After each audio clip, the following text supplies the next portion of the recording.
ಸ್ನೇಹಿತರೆ, ಮೀಡಿಯಾ ಮಾಸ್ಟರ್ಸ್ಗೆ ಸ್ವಾಗತ ಸುಸ್ವಾಗತ. ಗೆಳೆಯರೆ, 2024 ಮುಗಿದು 2025 ಶುರುವಾಗಿದೆ. ಕಳೆದ ವರ್ಷ ಪೂರ್ತಿ ಯುದ್ಧ, ಅತಂತ್ರ ಪರಿಸ್ಥಿತಿ, ಆರ್ಥಿಕ ಕುಸಿತಗಳನ್ನು ಕಂಡವರಿಗೆ ಈ ವರ್ಷ ಆದರೂ ಜಗತ್ತು ಸ್ವಲ್ಪ ನೆಮ್ಮದಿಯಿಂದ ಇರಲಿ ಅನ್ಸೋದು ಸಹಜ. ಆದರೆ ಕೆಲವರಿದ್ದಾರೆ, ಅವರಿಗೆ ಯಾರು ಏನಾದರೂ ಜಗತ್ತು ಹಾಳಾಗಿ ಹೋದ್ರೂ ಪರವಾಗಿಲ್ಲ, ತಮ್ಮ ಹಠ ಗೆಲ್ಲಬೇಕು, ತಮ್ಮ ರಾಜಕಾರಣದ ಬೆಳೆಯನ್ನು ಬೇಯಿಸ್ಕೋಬೇಕು ಅನ್ನೋ ಚಟ ಇರುತ್ತೆ. ಅಂಥವರಿಗೂ ಒಂದಷ್ಟು ಫಾಲೋವರ್ಸ್ ಇರ್ತಾರೆ, ಅಂಥವರಿಗೆ ಹೆಚ್ಚು ಫಾಲೋವರ್ಸ್ ಇರ್ತಾರೆ. ಅದಕ್ಕೊಂದಷ್ಟು ಧರ್ಮದ ಅಮಲು, ಅಸ್ಮಿತೆಯ ಬೆಂಕಿ ಬಿದ್ದು ಬಿಡ್ತು ಅಂದರೆ ಮುಗದೆ ಹೋಯ್ತು. ಆ ಜ್ವಾಲೆಯನ್ನು ಯಾವ ನೀರು ಆರಿಸೋದಕ್ಕೆ ಸಾಧ್ಯ ಆಗೋದಿಲ್ಲ, ಅದಕ್ಕೆ ಮತ್ತೊಂದು ಮಹಾ ಜ್ವಾಲೆನೇ ಬೇಕಾಗುತ್ತೆ. ಈಗ ಕೂಡ ಹಾಗೆ ಆಗೋ ಲಕ್ಷಣಗಳು ಕಾಣ್ತಾ ಇವೆ. ಮಧ್ಯಪ್ರಾಚ್ಯದ ಸಂಘರ್ಷವನ್ನು ನಿಲ್ಲಿಸೋದಕ್ಕೆ ನಾವು ಬಿಡೋದಿಲ್ಲ ಅಂತ ಇರಾನಿನ ವೃದ್ಧ ನಾಯಕ ಗುಟ್ರು ಹಾಕ್ತಾ ಇದ್ದಾನೆ. ಇನ್ನು ಅಮೆರಿಕಾಗೆ ಪಾಪ ಹೊಸ ವರ್ಷ ಶಾಂತಿಯುತವಾಗಿ ಕಾಣ್ತಲೇ ಇಲ್ಲ. ಅಲ್ಲಿನ ಭಾವಿ ಅಧ್ಯಕ್ಷರ ಹೋಟೆಲ್ ಮುಂದೆ ಅವರ ಅತ್ಯಾಪ್ತ ಅನುಯಾಯಿಯ ಕಂಪನಿಗೆ ಸೇರಿದ ಕಾರೊಂದು ಅನುಮಾನಾಸ್ಪದವಾಗಿ ಸ್ಫೋಟಗೊಂಡಿದೆ. ಅದರ ಜೊತೆಗೆ ಅವನು ಯಾರೋ ಆಫ್ ಬೇಕ್ಡ್ ಭಯೋತ್ಪಾದಕ ಜನನಿಬಿಡ ಸ್ಥಳದಲ್ಲಿ ಟ್ರಕ್ ಓಡಿಸಿ 15 ಮಂದಿಯನ್ನ ಬಲಿ ತೆಗೆದುಕೊಳ್ಳುವ ಮೂಲಕ ಹೊಸ ವರ್ಷದ ಮೊದಲ ದಿನಾನೇ ಅಪಶಕುನಕ್ಕೆ ಕಾರಣ ಆಗಿದ್ದಾನೆ. ಅದರ ಜೊತೆಗೆ ಅಲ್ಲಿನ ಟೈಮ್ಸ್ ಸ್ಕ್ವೇರ್ ಅಲ್ಲಿ ನಿಂತು ಹಮಾಸ್ಗೆ ಜೈಕಾರ ಹೇಳ್ತಾ ಜಿಯೋನಿಸಮ್ ಅನ್ನ ಕೊನೆಗಾಣಿಸಬೇಕು ಅಂತ ಕೆಲವರು ಹೊಸ ವರ್ಷದ ದಿನ ಘೋಷಣೆಗಳನ್ನು ಕೂಗಿದ್ದಾರೆ. ಇಸ್ರೇಲ್ ವಿರುದ್ಧ 3ನೇ ಇಂತಿಫಾದ ಘೋಷಣೆ ಮಾಡುವುದಾಗಿ ಕೆಲವರು ಅಬ್ಬರಿಸಿದ್ದಾರೆ. ಹಾಗಾದ್ರೆ ಈ ಜಗತ್ತಿನ ಪಾಲಿಗೆ 2025 ಅನ್ನೋದು ಕೂಡ ಯುದ್ಧಗಳ ವರ್ಷವಾಗಿ ಮುಂದುವರಿಯುತ್ತಾ? ಮಧ್ಯಪ್ರಾಚ್ಯ ಇನ್ನಷ್ಟು ಹೊತ್ತಿಯುರಿಯುತ್ತಾ?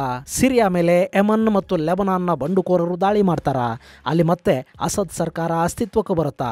ಇರಾನ್ ಈ ಟೈಮಲ್ಲಿ ಏನು ಮಾಡುತ್ತೆ ಅನ್ನೋದ್ರ ಬಗ್ಗೆ ಒಂದಷ್ಟು ಮಾಹಿತಿಯನ್ನು ನಾವಿಲ್ಲಿ ನೋಡೋಣ.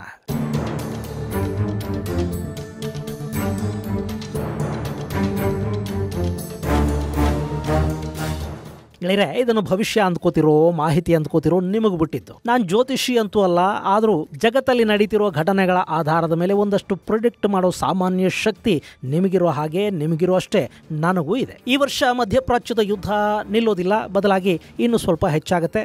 ಅಮೆರಿಕಾದಲ್ಲಿ ಡೊನಾಲ್ಡ್ ಟ್ರಂಪ್ ಆಡಳಿತ ಬಂದ ನಂತರ ಅಲ್ಲೊಂದಷ್ಟು ಸಮಸ್ಯೆಗಳು ಹೆಚ್ಚಾಗ್ತಾ ಹೋಗುತ್ತವೆ. ಪ್ರತಿಭಟನೆಗಳು, ಗಲಭೆಗಳಿಗೆ ಅಮೆರಿಕ ಕೂಡ ಈ ಬಾರಿ ಸಾಕ್ಷಿಯಾಗುತ್ತೆ. ಭಯೋತ್ಪಾದಕ ಚಟುವಟಿಕೆಗಳಲ್ಲಿ ಹೆಚ್ಚಾಗುತ್ತವೆ. ವಲಸೆಗಳ ಮೇಲೆ ಅಮೆರಿಕ ಸಾಕಷ್ಟು ನಿರ್ಬಂಧ ಹೇರುತ್ತೆ. ಯುಕ್ರೇನ್ ಮತ್ತು ರಷ್ಯಾ ನಡುವಿನ ಯುದ್ಧ ಈ ವರ್ಷ ನಿಲ್ಲಬಹುದು, ಆದರೆ ಮಧ್ಯಪ್ರಾಚ್ಯದ ಸಮಸ್ಯೆ ಬಗೆಹರಿಯೋದು ಅನುಮಾನ. ಇಸ್ರೇಲ್ ಮತ್ತು ಹೌತಿ ನಡುವಿನ ಸಂಘರ್ಷ ಈ ವರ್ಷ ತೀವ್ರವಾಗುವ ಸಾಧ್ಯತೆ ಇರುತ್ತೆ. ಹಾಗೆ ಸಿರಿಯಾ ಇದೆಯಲ್ಲ, ಅದರ ಒಂದಷ್ಟು ಭಾಗವನ್ನ ಇಸ್ರೇಲ್ ಆಕ್ರಮಿಸಿಕೊಳ್ಳುತ್ತೆ. ಸಿರಿಯಾಗೆ ಇರಾನಿನ ಪಡೆಗಳು ಮತ್ತೆ ಬರುತ್ತವೆ. ಅದು ಇನ್ನೂ ಒಂದು ಸುತ್ತಿನ ಭಯಾನಕ ಸಂಘರ್ಷಕ್ಕೆ ಕಾರಣ ಆಗುತ್ತೆ. ಗೆಳೆಯರೆ, ಇದು ಯಾವುದನ್ನು ಕೂಡ ಪಂಚಾಂಗ ನೋಡ್ಕೊಂಡು ಹೇಳ್ತಾ ಇಲ್ಲ, ಅಲ್ಲಿನ ಪರಿಸ್ಥಿತಿಯನ್ನು ನೋಡಿದ ಮೇಲೆ ಹೇಳ್ತಾ ಇದ್ದೀನಿ. ಮೊನ್ನೆ ನೋಡಿ, ಅಮೆರಿಕಾದಲ್ಲಿ ವರ್ಷದ ಮೊದಲ ದಿನಾನೇ ಐಸಿಸ್ ಪ್ರಭಾವಿತನಾದವನು 15 ಜನರನ್ನ ಕೊಂದು ಹಾಕದ. ಹಾಗೆ Palestine youth movement, party for socialism and liberation ಹಾಗೂ ಪೀಪಲ್ಸ್ ಫೋರಂ ಮುಂತಾದ ಹೆಸರಿನ ಸಂಘಟನೆಗಳು ಅಮೆರಿಕಾದಲ್ಲಿ ನಡೆಸಿದ ಪ್ರತಿಭಟನೆಗಳು ಕೂಡ ಜಗತ್ತಿನ ಗಮನ ಸೆಳೀತಾ ಇವೆ. ಇಸ್ರೇಲ್ ಕಣ್ಣುಗಳನ್ನು ಕೆಂಪಾಗಿಸ್ತಾ ಇವೆ. ಅಲ್ಲಿ ನೆರೆದಿದ್ದವರ ಘೋಷಣೆಗಳು ಹೇಗಿದ್ವು ಅಂದ್ರೆ, ಅಮೆರಿಕ ಬಿಳಿಯರದ್ದಲ್ಲ, ನೀವೆಲ್ಲ ಯುರೋಪ್ಗೆ ಹೊರಟು ಹೋಗಿ ಅದನ್ನ ನಮಗೂ ಬಿಟ್ಟು ಕೊಡಿ ಅಂತ ಅವರು ಕೂಗ್ತಾ ಇದ್ರು. ಇಲ್ಲಿ ಕರಿಯರಿಗೆ ದೇಶ ಬಿಟ್ಟು ಹೋಗಿ ಅಂತ ಹೇಳೋದು ಹೇಗೆ ರೇಸಿಸಮ್ ಅನ್ನಿಸ್ಕೊಳ್ತೋ, ಹಾಗೇನೆ ಇದು ಕೂಡ ಬಿಳಿಯರ ವಿರುದ್ಧದ ರೇಸಿಸಮ್ ಅನ್ನಿಸ್ಕೊಳ್ತಾ ಇದೆ. ಇಷ್ಟು ವರ್ಷ ಅವ್ರು ಏನು ಮಾಡಿದ್ರು, ಈಗ ಅವರು ಅದನ್ನ ವಾಪಸ್ ಕೇಳಬೇಕಾಗಿ ಬರ್ತಾ ಇದೆ ಅಂತ ನಿಮ್ಗೆ ಅನ್ಸಿದ್ರು. ಇದೊಂಥರ ಅಪಾಯಕಾರಿ ಹಾಗೂ ಆತಂಕಕಾರಿ ಬೆಳವಣಿಗೆ.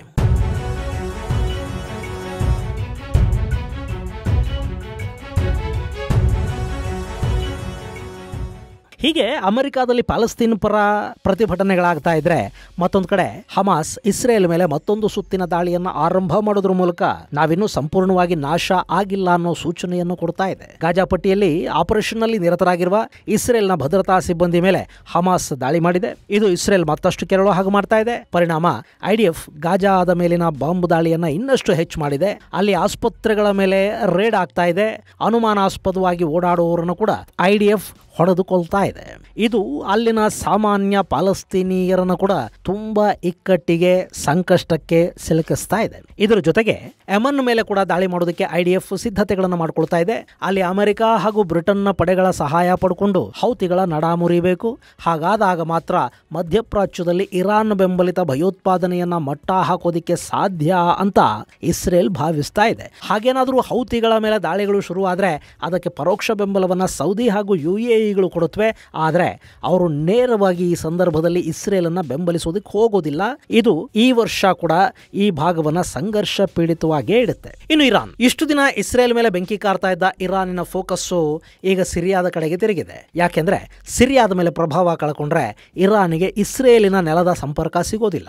ಸೊ ಅಲ್ಲಿ ರಕ್ತದ ಕೋಡಿ ಹರಿದ್ರೂ ಪರವಾಗಿಲ್ಲ, ಶಿಯಾ ಆಡಳಿತವನ್ನು ಕಿತ್ತೆಸಿದ HTS ಪಡೆಗಳನ್ನು ಅಲ್ಲಿಂದ ಓಡಿಸ್ತೀವಿ, ಅದಕ್ಕಾಗಿ ಲೆಬನಾನ್ ಹಾಗೂ ಯೆಮನ್ನ ಶಿಯಾ ಪಡೆಗಳು ಫೀಲ್ಡ್ ಇಳಿಯುತ್ತವೆ ಅಂತ ಇರಾನಿನ ಸರ್ವೋಚ್ಚ ನಾಯಕ ಆಯತುಲ್ಲಾ ಖಮೇನಿ ಹೇಳಿದ್ದಾರೆ. ಹಾಗೆ ನೋಡಿದ್ರೆ ಈ ಖಮೇನಿ ಆಸ್ಪತ್ರೆ ಸೇರಿದಾಗ ಆತ ಜೀವಂತವಾಗಿ ಹೊರಗೆ ಬರುವ ನಂಬಿಕೆ ಕೂಡ ಅಲ್ಲಿನ ಸಾಕಷ್ಟು ಜನರಿಗಿರಲಿಲ್ಲ. ಆದರೆ ಖಮೇನಿ ಆಸ್ಪತ್ರೆಯಿಂದ ಹೊರಬಂದಾಗಿದೆ. ಹಾಗೆ ಬಂದ ಕೂಡಲೇ ಖಾಸಿಂ ಸುಲೇಮಾನಿಯ ಸಾವಿನ 5ನೇ ವರ್ಷದ ಕಾರ್ಯಕ್ರಮದಲ್ಲಿ ಮಾತನಾಡಿದ ಖಮೇನಿ ಮಧ್ಯಪ್ರಾಚ್ಯವನ್ನ ನೆಮ್ಮದಿಯಾಗಿರೋದಕ್ಕೆ ಇರಾನ್ ಯಾವುದೇ ಕಾರಣಕ್ಕೂ ಬಿಡೋದಿಲ್ಲ ಅನ್ನೋ ಸಂದೇಶವನ್ನು ಕೊಟ್ಟಿದ್ದಾರೆ.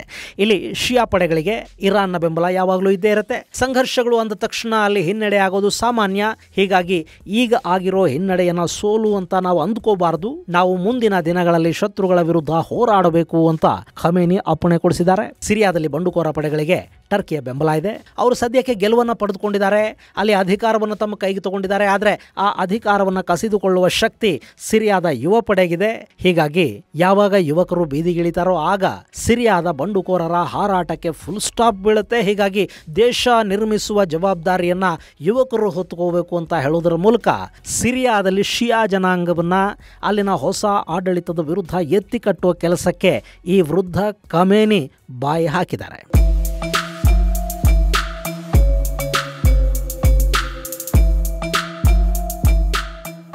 ಇನ್ನು ಸಿರಿಯಾದ ಜನರನ್ನ ಹುರಿದುಂಬಿಸೋದಕ್ಕಾಗಿ ಖಮೇನಿ ಲೆಬನಾನ್ ಹಾಗೂ ಯೆಮನ್ನ ಉದಾಹರಣೆಗಳನ್ನು ಕೂಡ ಕೊಟ್ಟಿದ್ದಾರೆ. ಲೆಬನಾನ್ ಅನ್ನೋದು ನಮ್ಮ ಜೀವನದಲ್ಲಿ ಅತ್ಯಂತ ಮಹತ್ವವನ್ನು ಪಡ್ಕೊಳ್ಳುತ್ತೆ. ಯಾಕೆಂದ್ರೆ ಅಲ್ಲಿ ಹೆಜ್ಬುಲ್ಲಾಗಳು ಇಸ್ರೇಲ್ ಸೇನೆಯನ್ನ ಸೋಲಿಸಿದ್ರು. ಅಮೆರಿಕ ಕೂಡ ಅಲ್ಲಿ ಹೆಚ್ಚು ಕಾಲ ಉಳಿಯೋದಕ್ಕೆ ಸಾಧ್ಯ ಆಗಲಿಲ್ಲ. ಲೆಬನಾನ್ನಲ್ಲಿ ಹೆಜ್ಬುಲ್ಲಾಗಳಿಗೆ ಸಿಕ್ಕಿದ್ದು ಅತಿ ದೊಡ್ಡ ಗೆಲುವಾಗಿತ್ತು. ಈಗ ಇಸ್ರೇಲ್ನ ಕಾರಣದಿಂದ ನಾವು ನಮ್ಮ ಒಂದಷ್ಟು ನಾಯಕರನ್ನ ಕಳ್ಕೊಂಡಿದ್ದೀವಿ. ಆದರೆ ಅಲ್ಲಿನ ಸಂಘಟನೆ, ಆ ಸೇನೆ ತುಂಬಾನೇ ಸ್ಟ್ರಾಂಗ್ ಆಗಿದೆ. ಅವರು ಲೆಬನಾನ್ನಲ್ಲಿ ಫೈಟ್ ಬ್ಯಾಕ್ ಮಾಡ್ತಾರೆ. ಅಲ್ಲಿ ಮತ್ತೆ ಹೆಜ್ಬುಲ್ಲಾಗಳಿಗೆ ಗೆಲುವು ಸಿಗುತ್ತೆ ಅಂತ ಖಮೇನಿ ಹೇಳ್ಕೊಂಡಿದ್ದಾರೆ. ಇಲ್ಲಿ ಅಮೆರಿಕಾದ ಬಲವಂತಕ್ಕೆ ಹೆಜ್ಬುಲ್ಲಾ ಸೀಸ್ ಫೈರ್ ಅನ್ನು ಒಪ್ಪಿಕೊಂಡಿದೆ. ಇಲ್ಲದೆ ಹೋಗಿದ್ದಿದ್ರೆ ಇಷ್ಟೊತ್ತಿಗೆ ಇಸ್ರೇಲಿನ ನಡ ಮುರಿಯುವ ಕೆಲಸವನ್ನ ಲೆಬನಾನ್ನ ಹೆಜ್ಬುಲ್ಲಾಗಳು ಮಾಡಿಬಿಡ್ತಾ ಇದ್ರು ಅಂತ ಕೂಡ ಇರಾನ್ ಹೇಳ್ತಾ ಇದೆ. ಹಾಗೆ ಹೌತಿಗಳನ್ನು ಕೂಡ ಕೊಂಡಾಡುವ ಮೂಲಕ ಖಮೇನಿ ಇಸ್ರೇಲ್ ಮೇಲೆ ಹೌತಿಗಳು ನಡೆಸ್ತಾ ಇರೋ ದಾಳಿಗೆ ಪ್ರೋತ್ಸಾಹ ಕೊಡುವ ಕೆಲಸವನ್ನು ಮಾಡಿದ್ದಾರೆ. ಗೆಳೆಯರೆ, ಇಸ್ಲಾಮಿಕ್ ಜಗತ್ತಲ್ಲಿ ಶಿಯಾ ಸುನ್ನಿಗಳ ನಡುವಿನ ಜಗಳಕ್ಕೆ ಶತಮಾನಗಳ ಇತಿಹಾಸ ಇದೆ. ಮೊಹಮ್ಮದ್ ಪೈಗಂಬರ್ ಅವರ ನಂತರ ಆ ಸಮುದಾಯ ಹಾಗೂ ಸಾಮ್ರಾಜ್ಯವನ್ನ ಪೈಗಂಬರ್ ಅವರ ಅನುಯಾಯಿಗಳು, ಶಿಷ್ಯರು ಆಳಬೇಕಾ ಅಥವಾ ಅವರ ರಕ್ತ ಸಂಬಂಧಿಗಳು ಆಳಬೇಕಾ, ಉತ್ತರಾಧಿಕಾರತ್ವ ಯಾರಿಗೆ ಸಲ್ಲಬೇಕು ಅನ್ನೋ ಕಾರಣಕ್ಕೆ ಶುರುವಾಗಿದ್ದು ಈ ಶಿಯಾ ಸುನ್ನಿ ಯುದ್ಧ. ಶಿಯಾಗಳು ಪೈಗಂಬರ್ ಅವರ ಮಗಳು ಫಾತಿಮಾ ಮತ್ತು ಆಕೆಯ ಪತಿ ಅಲಿಯನ್ನು ಬೆಂಬಲಿಸಿದ್ರು. ಇಲ್ಲಿ ಮೊಹಮ್ಮದ್ ಪೈಗಂಬರ್ ಅವರ ಮಗಳು ಫಾತಿಮಾ ಹಾಗೂ ಆಕೆಯ ಪತಿ ಅಲಿಯನ್ನ ಬೆಂಬಲಿಸಿದವರು ಶಿಯಾಗಳು ಅಂತ ಕರೆಸಿಕೊಂಡ್ರು. ಹಾಗೆ ಪೈಗಂಬರ್ ಅವರ ಅನುಯಾಯಿ ಮೊಹಮ್ಮದ್ ಅಬೂಬಕರ್ ಬೆಂಬಲಕ್ಕೆ ನಿಂತವರು ಸುನ್ನಿಗಳು ಅಂತ ಕರೆಸಿಕೊಂಡ್ರು. ಅವತ್ತು ಈ ಎರಡೂ ಪಂಗಡಗಳ ನಡುವೆ ಅಧಿಕಾರಕ್ಕೆ, ಇಸ್ಲಾಂ ಮೇಲಿನ ಹಿಡಿತಕ್ಕೆ ಶುರುವಾದ ಯುದ್ಧ ಇವತ್ತು ಕೂಡ ಮಧ್ಯಪ್ರಾಚ್ಯದಲ್ಲಿ ಹಾಗೇ ನಡೀತಾ ಇದೆ. ಇರಾನ್ ಶಿಯಾ ದೇಶ, ಸೌದಿ ಅರೇಬಿಯಾ ಸೇರಿದಂತೆ ಇನ್ನುಳಿದ ಬಹುತೇಕ ದೇಶಗಳಲ್ಲಿ ಸುನ್ನಿಗಳ ಆಡಳಿತ ಇದೆ. ಇರಾಕ್, ಸಿರಿಯಾ, ಯೆಮನ್ ಮುಂತಾದ ದೇಶಗಳಲ್ಲಿ ಶಿಯಾಗಳು ಬಹುಸಂಖ್ಯೆಯಲ್ಲಿ ಅಥವಾ ಸಮಸಂಖ್ಯೆಯಲ್ಲಿ ಇದ್ದಾರೆ.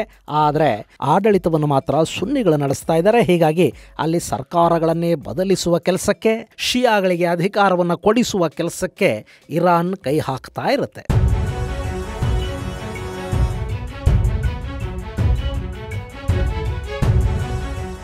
ಆದರೆ ಇಲ್ಲಿ ಇತಿಹಾಸ ಮರುಕಳಿಸ್ತಾ ಇದ್ದಂತೆ ಕಾಣ್ತಾ ಇದೆ. ಸುನ್ನಿಗಳ ಮುಂದೆ ಶಿಯಾಗಳು ಸಾಕಷ್ಟು ಕಡೆ ಹಿಡಿತ ಕಳ್ಕೊಳ್ತಾ ಇದ್ದಾರೆ. ಹೀಗಾಗಿ ಸಿರಿಯಾ ಸೇರಿದ ಹಾಗೆ ಇನ್ನಿತರ ಕಡೆಗಳಲ್ಲಿ ಕೂಡ ಶಿಯಾ ಸರ್ಕಾರಗಳನ್ನು ತಂದುಕೊಡಿಸುವ, ಶಿಯಾ ಬೆಂಬಲವನ್ನು ಹೆಚ್ಚು ಮಾಡುವ ಪ್ರಯತ್ನ ಖಮೇನಿಯದ್ದು. ಹೀಗಾಗಿನೇ ಶಿಯಾ ಪಡೆಗಳಿಗೆ ಬೆಂಬಲ, ತರಬೇತಿ, ಆಯುಧ, ಹಣ ಎಲ್ಲವನ್ನು ನಾವು ಒದಗಿಸ್ತೀವಿ, ಅಲ್ಲಿ ಹೋರಾಟ ನಿಮ್ಮದು, ಗೆದ್ರೆ ದೇಶದ ಆಡಳಿತ ಕೂಡ ನಿಮ್ಮದೇ ಅಂತ ಇರಾನ್ ಹೇಳ್ತಾ ಇದೆ. ಇನ್ನು ಸಿರಿಯಾದಲ್ಲಿ ಶಿಯಾ ಸುನ್ನಿ ಸಂಘರ್ಷ ಇನ್ನು ಮುಂದೆ ಹೆಚ್ಚಾಗುತ್ತೆ.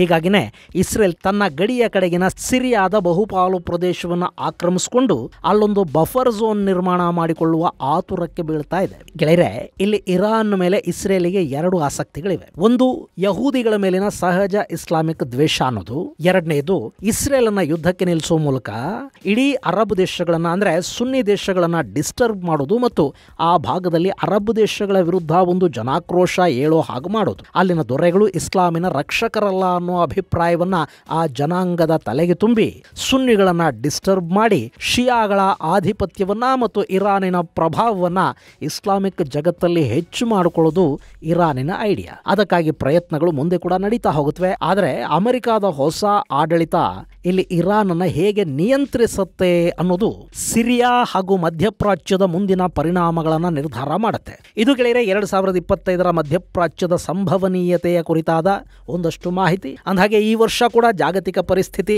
ಅತಂತ್ರದಲ್ಲೇ ಇರುತ್ತೆ. ಹೀಗಾಗಿ ಹೂಡಿಕೆಗಳು ಚಿನ್ನದ ಮೇಲೆ ಹೆಚ್ಚಾಗುತ್ತವೆ. ಚಿನ್ನ ತನ್ನ ಬೆಲೆಯನ್ನ ಇನ್ನಷ್ಟು ಹೆಚ್ಚು ಮಾಡಿಕೊಳ್ಳುವ ಸಾಧ್ಯತೆಗಳು ಕೂಡ ಈ ವರ್ಷ ದಟ್ಟವಾಗಿ ಕಾಣ್ತಾ ಇವೆ. ಮುಂದಿನ ಸಂಚಿಕೆಯಲ್ಲಿ ಮತ್ತಷ್ಟು ವಿಶೇಷಗಳ ಜೊತೆ ಮತ್ತೆ ಭೇಟಿಯಾಗೋಣ. ಅಲ್ಲಿವರೆಗೆ ಜೈ ಹಿಂದ್, ಜೈ ಕರ್ನಾಟಕ.